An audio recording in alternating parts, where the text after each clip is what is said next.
Je veux introduire ce verset avec le psaume 23, verset 4, qu'on connaît bien. Quand je marche dans la vallée de l'ombre de la mort, je ne crains aucun mal, car tu es avec moi, ta houlette et ton bâton me rassurent. Donc ça, c'est le psaume 23, c'est David qui parle. Et au travers de ce psaume, David nous parle que dans la vie, tout n'est pas toujours haut, tout ne va pas toujours bien. Et que parfois, on passe un peu dans ces temps où on est dans l'épreuve, on est dans le creux de l'épreuve. Et ici, il nous parle d'une vallée. Il y a différentes profondeurs de vallées, mais là, il nous parle d'une vallée qui est encore plus profonde que les autres, qui est celle de l'ombre de la mort.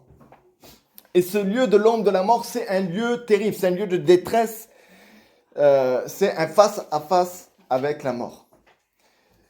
Et on peut se dire, comment traverser cette épreuve, comment avancer quand la mort nous environne. On a tous remarqué que quand on voit dans la vie que tout va bien, on a l'impression que le temps passe vite. Mais souvent, quand ça va mal, le temps nous paraît beaucoup plus long. Et on a l'impression que les choses n'avancent pas. On a l'impression que les choses prennent du temps. On a l'impression que les choses sont interminables. Quand on est malade, on a l'impression que ça dure une éternité. Le temps qu'on est malade, on a marre. On a pire qu'une chose, c'est que les choses, qu'on aille mieux, etc. Et quand on est dans une épreuve, on a l'impression que ça ne passe pas, que ça n'avance pas, que ça ne bouge pas. Et que c'est compliqué. Il n'y a pas longtemps, j'étais allé le soir, des fois, je vais me promener dans la nuit. Et je traversais un tunnel. Et ce tunnel, il n'était pas du tout éclairé. Donc, il y avait une différence de luminosité entre le moment où je suis rentré et le moment où j'étais dedans. Et quand je traversais ce tunnel, au bout, c'était plus clair, donc c'était lumineux au bout. Mais dans le tunnel, c'était très sombre. Et je me suis rendu compte que quand j'avançais, en fait, ma perception de tout ce qu'il y avait autour, à cause du fait que j'étais dans le noir et que je voyais la lumière au bout, c'est comme si j'avais l'impression que j'avançais pas, en fait. J'ai l'impression que je faisais du surplace et que j'étais dans le noir et que j'arrivais pas à avancer et que tout était beaucoup plus long dans l'espace et dans le temps. Et parfois, ça nous parle un peu pour nos vies aussi. On se dit, j'arrive pas à voir aussi le bout du tunnel. Et on a l'impression que dans cette situation, on voit jamais le bout des choses, que ça n'avance pas. Et d'ailleurs, vous savez, les gens qui font des expériences de mort imminente, ils nous parlent d'un tunnel. Entre la vie et la mort, ils nous parlent qu'il y a un tunnel. Et entre la vie et la mort, il y a un tunnel dans lequel il faut passer. Donc j'ai regardé un petit peu au niveau scientifique, qu'est-ce que les scientifiques nous disent à propos de cela. Et j'aimerais qu'en même temps que je parle de ça, vous fassiez un petit peu le parallèle dans votre tête, justement, en se disant, en ce que les scientifiques disent de cette expérience, de fait, quand on est dans un tunnel noir et la lumière, et comment on vit les épreuves de la vie, comment on vit la souffrance, la maladie, etc. Et en fait, les scientifiques ils disent que quand on passe dans un tunnel noir, je vais regarder après, parce que j'ai ma petite expérience scientifique que j'ai fait moi-même, mais en fait, ils disent que quand on est dans un tunnel sombre, en fait, on voit difficilement les changements possibles à cause de l'environnement. Le cerveau, en fait, il regarde seulement... il est privé de repères, il n'a plus de repères. Et comme il n'a plus de repères, tous les objets, tous les points de référence qu'il a d'habitude d'avoir autour de lui, il ne les a pas. Donc, il a du mal à évaluer la vitesse et les distances parcourues. Et ça donne l'impression que le mouvement, en fait, il est plus lent et que le temps s'écoule plus lentement. Et ça nous parle justement aussi déjà pour notre marche aussi avec Dieu. Ça nous parle que pourquoi Dieu, il veut nous conduire dans des temps d'épreuve, dans des temps de désert pour nos vies. Parce que quand on est dans le désert, il n'y a plus de repères aussi. Il y a tous les repères qu'on avait d'habitude, tous les repères qu'on avait. Et des fois, on dit, Dieu, pourquoi je passe par là? Pourquoi je passe dans ces situations-là? Pourquoi je suis dans cette circonstance? Tout allait bien dans ma vie et d'un coup, bam, tous mes repères, tout ce que j'avais l'habitude de faire, mon quotidien, mais tout sur quoi je m'appuyais, mes fondements, tout s'écroule d'un coup, j'ai plus de repères. Et là, quand j'ai plus de repères, t'as l'impression que tu rames. Tu rames parce que tu es totalement déphasé ce sur quoi tu t'appuyais. Et là, tu n'as plus qu'une chose à faire, entre guillemets, c'est de crier à Dieu et de t'humilier devant lui, de revenir à lui, parce que Dieu, dans ces temps-là, il veut toucher les profondeurs de nos vies. Une autre chose qui se passe quand on est dans ce tunnel, en fait, quand on marche, c'est que le fait qu'on se focalise sur la lumière, ça devient un point fixe pour nous. Et en fait, toute notre attention, tout notre cerveau, il se fixe uniquement sur la lumière. Donc, on a l'impression qu'on n'avance pas. Une autre chose aussi, c'est que, en fait, la perception du temps, elle change parce que les conditions autour de nous, elles sont monotones. C'est-à-dire que tout se ressemble, le temps est perçu comme long et il n'y a pas de stimulation visuelle et auditive. Donc, notre cerveau, il est moins distrait, en fait. Et on a l'impression que le temps est long. Une autre chose aussi qui fait qu'on a l'impression que le temps est long, c'est que quand on marche vers une lumière, en fait, le cerveau, il perçoit la lumière et il se dit, c'est ma sortie, c'est ma délivrance. Et en fait, notre cerveau, il est stimulé par ça. Donc, il veut avancer vers cette lumière, il veut avancer vers ça. Il a l'impression, mais je rame parce que je suis dans les ténèbres, mais je vois la lumière. Je vois la lumière, j'ai la promesse. Et donc, on devient quelque part impatient. Et ça m'a parlé parce que je me perçois que moi-même, je suis toujours comme ça, en fait. J'ai les promesses de Dieu pour ma vie, j'ai le projet de Dieu pour ma vie. Ça, je le sais, je le vois. Mais parce que je le vois, parce que et bon, ça, c'est pas un truc qui m'est mauvais, mais parce que je le vois et je veux rentrer directement dedans, eh bien, je suis impatient. Je vois la lumière, je vois le but. Seigneur, je sais le but, je sais le projet. Mais parce que je fixe tout le temps mes yeux comme ça, et je me dis, Seigneur, j'en ai marre, parce que là, j'aimerais rentrer dedans, mais en ce moment, c'est un petit peu la galère. Je vois qu'autour de moi, c'est les thèmes, mais je vois la lumière dans nos vies. Et pourtant, Dieu, ce temps de marche, ce temps d'épreuve, ce temps comme ça, c'est un temps où il nous façonne, il nous transforme et il nous construit pour qu'on puisse atteindre le butin. Vous savez, c'est l'histoire du peuple dans la terre promise, dans l'Exode. Et il voulait prendre le raccourci, direct à rentrer dans la terre promise, et Dieu a dit, non, pas direct. Avant le direct, je dois te faire tout le détour par le désert. Pourquoi? Parce que avant que tu rentres dans la terre promise, il faut déjà que ton cœur il soit transformé et que ton cœur façonné. Et là, Dieu il a travaillé le cœur sévère. Il leur a travaillé le cœur sévère. Et des fois, Dieu il travaille sévère avec notre cœur. Parce que tant que tout va bien, le cœur il n'est pas travaillé. Mais quand tout va mal, je ne croyais pas que j'étais comme ça. Je ne croyais pas que j'avais ce problème-là dans ma vie. Je ne croyais pas que j'avais ça à changer dans ma mentalité, dans ma façon de penser. Mais dans l'épreuve, on se connaît nous-mêmes et on sait qui on est vraiment. Oui. Amen. Et dans comment dire, ce qui se passe aussi quand on est dans un environnement sombre, c'est que en fait, c'est plus difficile de marcher, c'est plus stressant parce qu'on est aussi dans l'inconnu. En fait, l'inconnu, le présent devient inconnu. Et donc, il y a une force qui est décuplée en nous pour pouvoir avancer. Amen. Et si je parle de ça, c'est pour venir à un but dans tout ça, ce que je veux vous partager. Et je veux vous parler d'un homme, justement, qui a marché dans le pire environnement qu'on peut connaître sur la terre, sous la terre et dans le ciel. Et qu'il a traversé cela et comment il a traversé. Et pour ça, on va lire quelques textes que je vais vous lire. Dans Éphésiens 4, verset 4. Je vais commencer par vous le lire, vous n'êtes pas obligé de le chercher, vous pouvez le noter, mais je vais vous le lire. Éphésiens 4, verset 4 jusqu'au verset 10. Il est dit, il y a un seul corps et un seul esprit.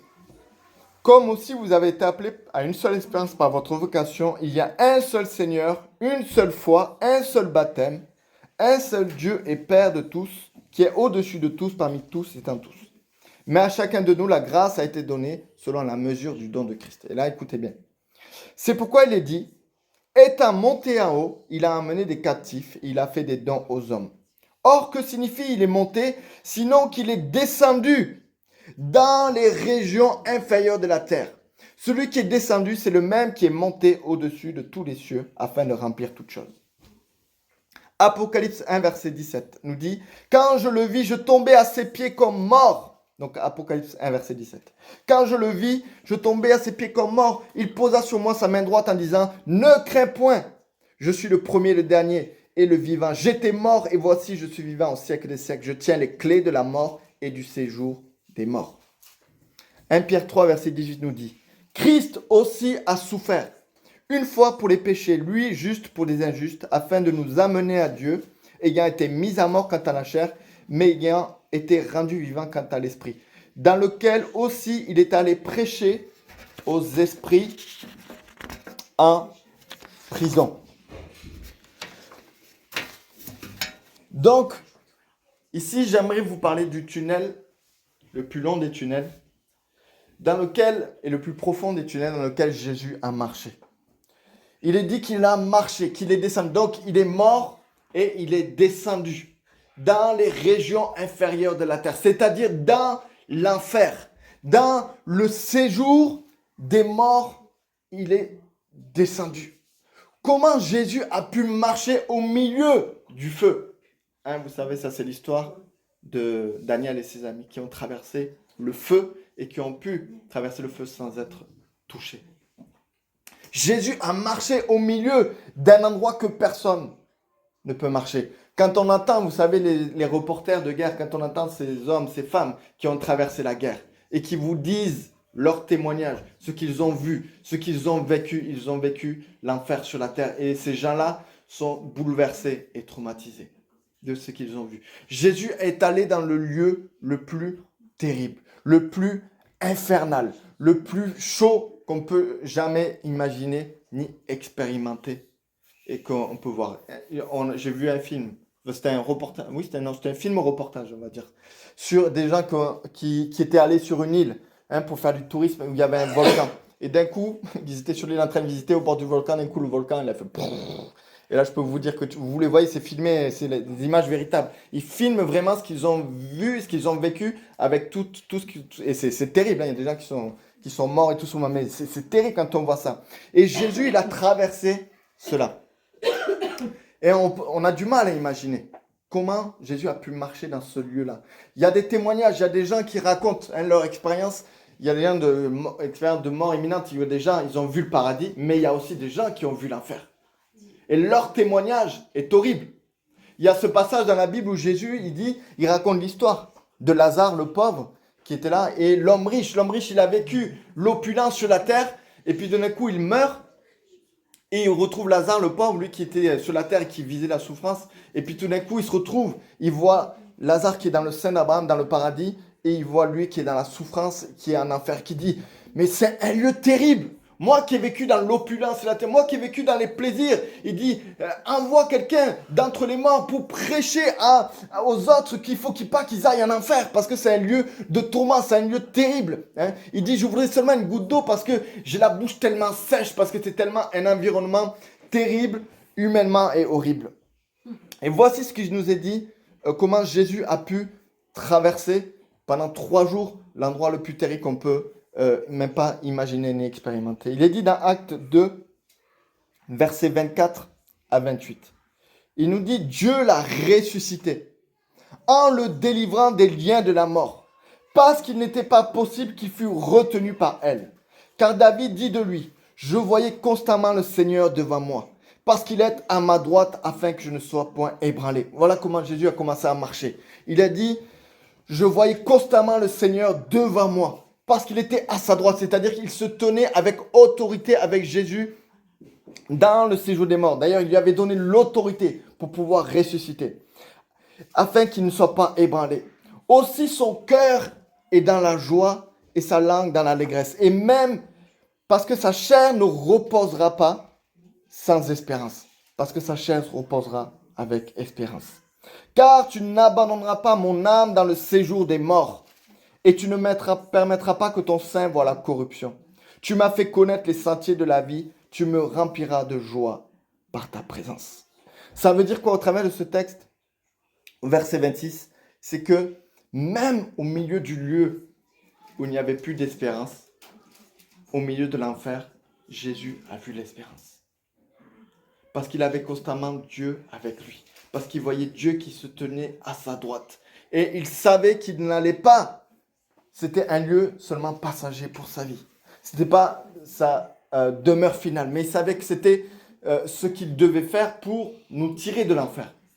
Et pour nous introduire dans le ciel.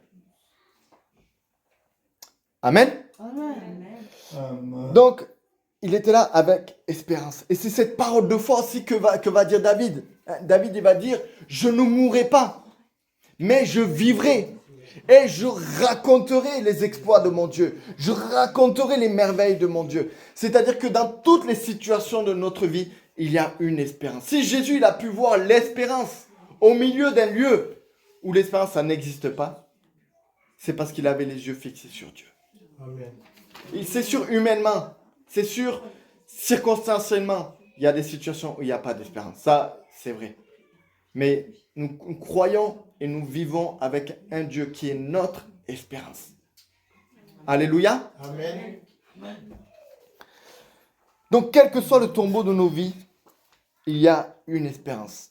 Et il est dit quoi? Que au milieu de la mort, au verset 28, Dieu lui a fait connaître les sentiers de la vie. C'est-à-dire que Jésus, au milieu de l'enfer, il a frayé un chemin de vie.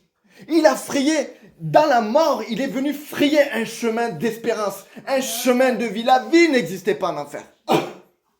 Mais Dieu lui a montré qu'il y avait un chemin de vie. Jésus, par son pouvoir, Jésus, par son autorité, a marché de manière spirituellement, de manière surnaturelle. Il a mené un sentier de vie là où la mort avait tout pouvoir et toute autorité.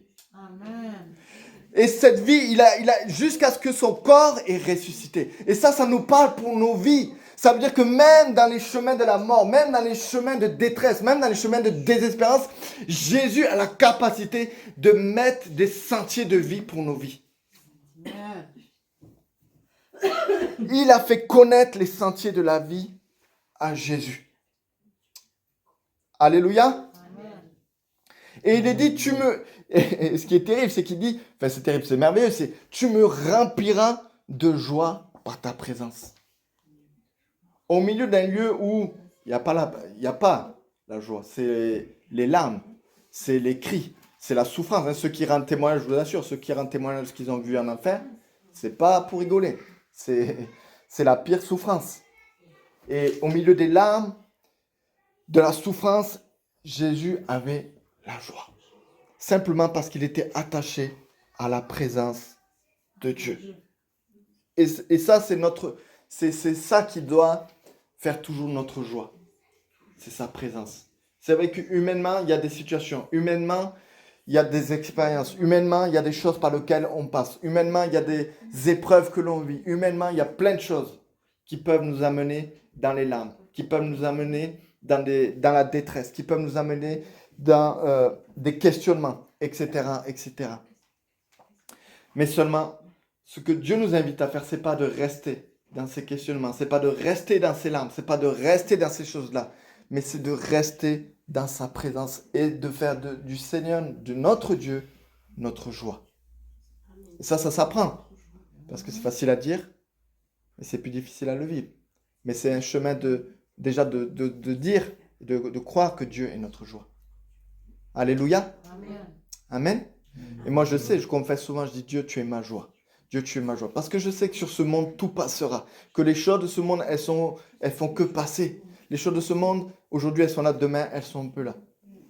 Qui est notre joie? Si on s'attache aux choses qu'on vit, ou aux choses matérielles, ou aux choses, etc., tout ça, ça fait que passer. Mais lui, il ne passe pas. C'est lui, notre joie. Amen.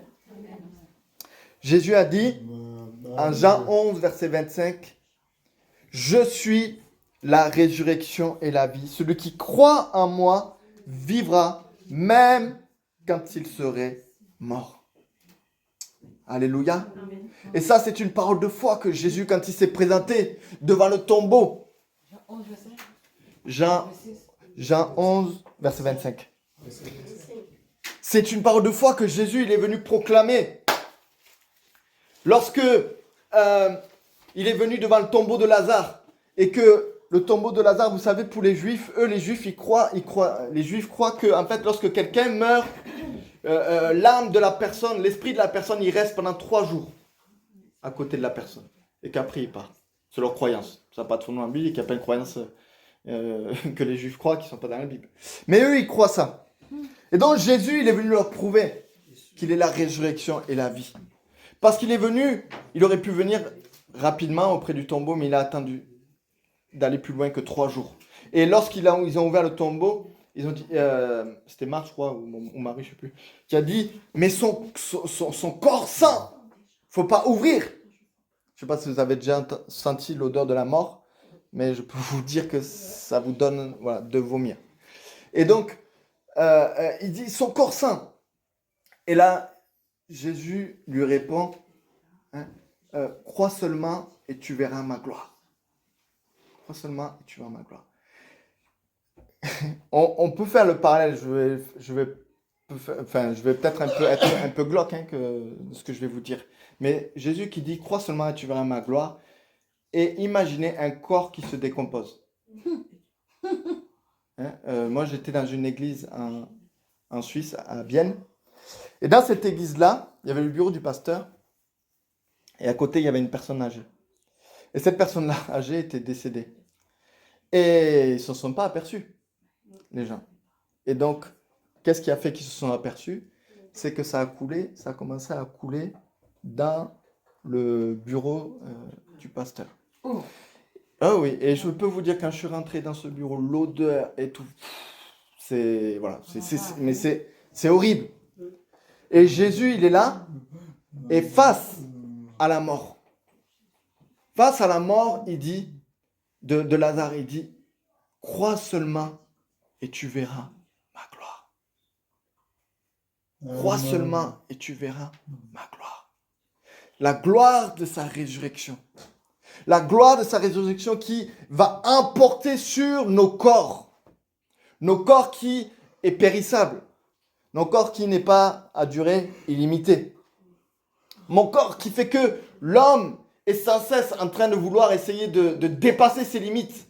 De repousser le fait que notre corps il se détériore. Notre corps il se détruit. De repousser les limites de la mort. Mais voici que la gloire du ressuscité a repoussé ces limites de la mort. Par sa résurrection. Et même si aujourd'hui, tous les hommes riches, etc., ils essayent de repousser les limites de la mort, technologie, etc., tout, de multiples manières, on essaye de repousser ces choses-là. Il y a un homme, je ne sais plus dans quel pays d'ailleurs, il essaye que son corps ne vieillisse pas, il prend des médicaments toute la journée, il fait du vélo, il est enfermé, c'est un homme, je crois que c'est un riche, et il ne veut pas que son corps se détériore, il veut lutter contre la mort. Mais nul ne pourra dire qu'il est ressuscité. Alléluia. Amen. Et Jésus, il dit, sors à Lazare. Ah, il y a un paquet en livraison.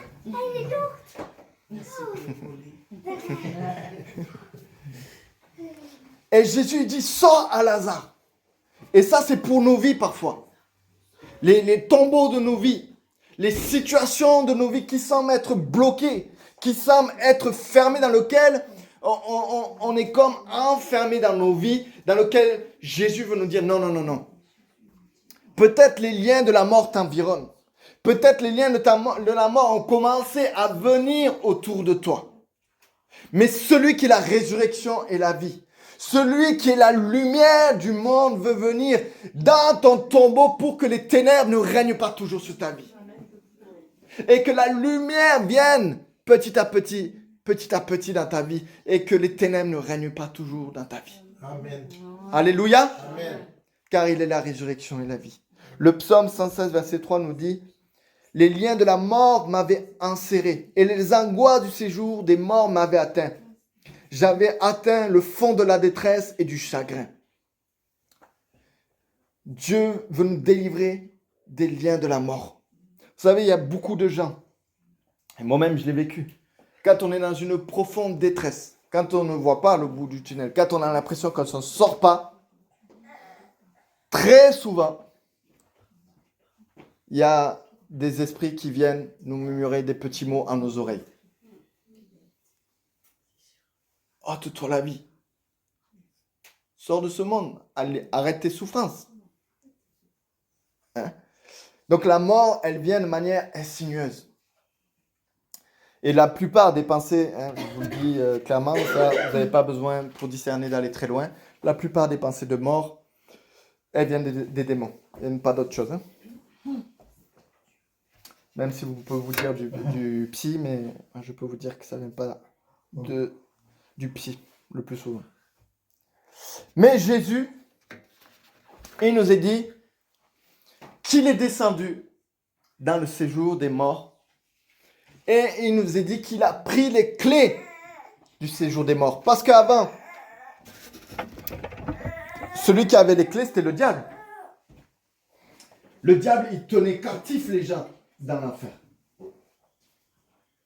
Mais Jésus, il est venu. Le diable lui a pas donné. C'est lui qui est venu le prendre. Il est venu le prendre parce que déjà, il a accompli un acte de justice dans nos vies. C'est-à-dire qu'il a enlevé toute condamnation. Et donc, le diable, il est obligé de lâcher quand il n'y a plus de condamnation. Il n'a plus de droit de pouvoir sur nos vies. Donc, il a pris les clés du séjour des morts. Et il a dit, Brigitte, sors maintenant du séjour des morts. Il a dit maintenant, Marie, sors du séjour des morts. Et chacun de nous, Jésus, quand il est descendu du séjour des morts, il a dit, sors, sors. Tout comme Moïse, il a dit au peuple, il a dit, sortez d'Égypte.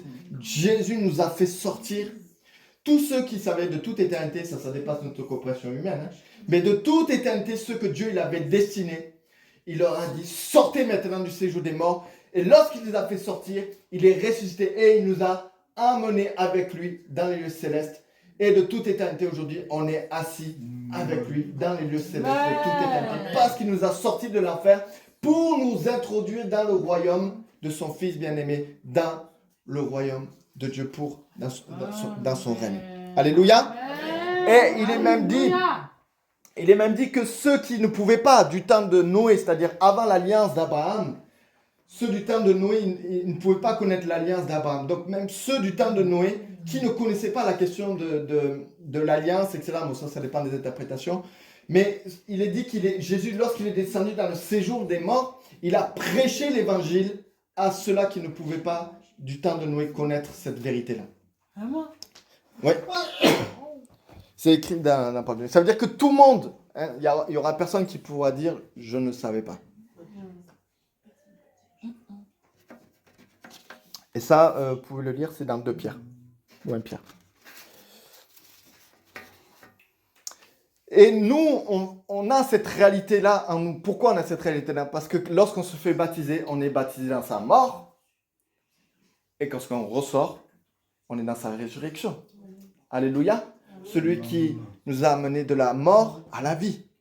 Hein, dans la résurrection. Et il a gagné ce combat pour la mort. Et il dira dans Matthieu 16, verset 18 à Pierre, il dira, hein, je bâtirai mon église et les portes de l'enfer ne prévaudront point contre elle. Les portes du séjour des morts ne prévaudront pas contre elle. Alléluia. Amen. Donc j'aimerais nous encourager. On est rentré dans 2025, mais moi je vous encourage, quel que soit les temps des années qui passent, quel que soit 2024, 2025, 2026, 2027, ce qui est important pour nous, de retenir, nous, ce sur quoi est base notre espérance. Ce n'est pas les années qui passent, ce n'est pas les 2025, les blablabla, mais c'est que Jésus-Christ, il est ressuscité le 3e jour. Peu importe les chiffres, nous, on retient le chiffre 3. Et on voit dans la parole de Dieu que le chiffre 3, quand on parcourt la parole de Dieu, par exemple, il est dit que lorsque Joseph, il a parlé des rêves qu'il a interprétés, le 3e jour, ils se sont accomplis. Lorsque le peuple de Dieu est sorti dans le désert, le 3e jour, ils ont rencontré le Seigneur. Lorsque Osée, il a prophétisé, il va annoncer que le peuple de Dieu va être relevé le 3e jour. Jonas, il est resté combien de temps dans le poisson? 3 jours. Paul, il est resté combien de temps aveugle? 3 jours. Oh, chiffre 3. Voilà, 3e jour, ça veut dire que 3e jour, ça annonce le changement. Ça annonce quelque chose de nouveau. Et nous, dans nos vies, c'est ça qui est important, c'est que le nouveau, on sait que ce n'est pas dans les années, mais le nouveau, on sait que c'est dans la mort et dans la résurrection de Jésus-Christ qu'elle est là, notre vie, et que le nouveau prend place dans nos vies parce que Jésus-Christ est en action. C'est pour ça là qu'on est né de nouveau, parce qu'il y a la vie de l'Esprit en nous. C'est pour ça que l'apôtre Paul, il dit, même si mon corps se détériore, Même si mon corps, je le constate, il se détruit. Mais mon être intérieur, il se renouvelle de gloire en gloire. Il se renouvelle de jour en jour par le Seigneur, l'Esprit. Amen. Amen. Amen. Donc on va prier ensemble. Pour que la gloire du ressuscité brille dans nos vies. On va prier ensemble pour que cette gloire descende dans nos vies et qu'elle vienne éclairer dans nos vies les ténèbres de nos vies. Cette gloire que Jésus veut manifester, même là où il y a la déception, même là où il y a l'échec, même là où il y a l'abandon, même là où il y a la mort, même là où toute situation semble être bloquée, être arrêtée. Jésus dit, je suis la résurrection et la vie. Et pour cela, il dit, crois seulement. Alléluia.